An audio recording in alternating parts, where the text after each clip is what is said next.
परवरी परिसरात सांगोर्डा भागातील एका निर्जन स्थळी विना परवानगी व्यावसायिक LPG गॅस सिलेंडर साठवून ठेवण्यासह विक्री करण्याचा प्रयत्न केल्याप्रकरणी साळगाव पोलिसांनी अज्ञात गॅस पुरवठादाराविरुद्ध गुन्हा दाखल केला आहे।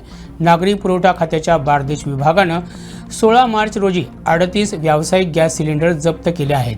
खात्याच्या सहाय्यक संचालिका दीपा फुलारी यांच्या तक्रारीच्या आधारे पोलिसांनी भारतीय न्याय संहितेच्या कलम 288 आणि आवश्यक वस्तू कायदा कलम 7 उपकलम 2 अन्वये हा गुन्हा नोंद केला आहे।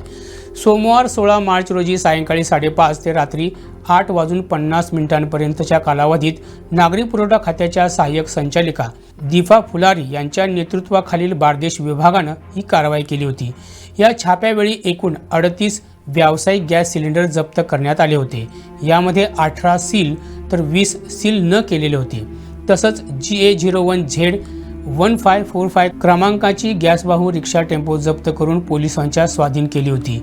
पोलीस जप्त केलेल्या वाहनाचा चालक, मालक तसंच गॅस एजन्सीच्या मालकाचा शोध घेत आहेत। या प्रकरणी पुढील तपास पोलीस अधीक्षक विश्वेश करपे करत आहेत।